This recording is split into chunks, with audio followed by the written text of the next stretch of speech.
حاتم تائی دی تھی ننگے سر حضور دے سامنے آئی قید ہو کے، حضور نے یا ایھا المزمل والی چادر لا کے دے سر ہوتے دے دیتی۔ حضور نے فرمایا کیا چاہتی ہو؟ کہا جی مجھے رہائی دے دیں۔ حضور نے فرمایا رہائی ہو گئی۔ فرمایا اور کیا چاہتی ہو؟ کہا ایک سواری دے دے، سواری کا خرچہ دے دے، میں ملک شام جانا چاہتی ہوں۔ حضور نے فرمایا اس کو سواری بھی دے دو، اس کو خرچہ بھی دے دو۔ جب حاتم تائی کی بیٹی ملک شام پہنچی نا عدی بن حاتم بھائی کے پاس، انہیں کیسی میں حضور دا کلمہ نہیں پڑھنا۔ جب یہ پہنچیاں نا تو انہیں کیا دسو مسلمانوں نے تواڈے نال کیا کیتا؟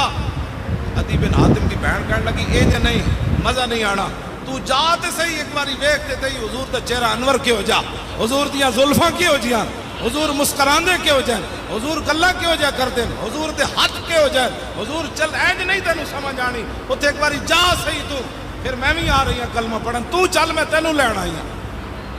تیری ہر ادا پہ ہے جان فدا، مجھے ہر ادا نے مزہ دیا، کوئی تجھ سا ہوا ہے نہ ہوگا شہا تیرے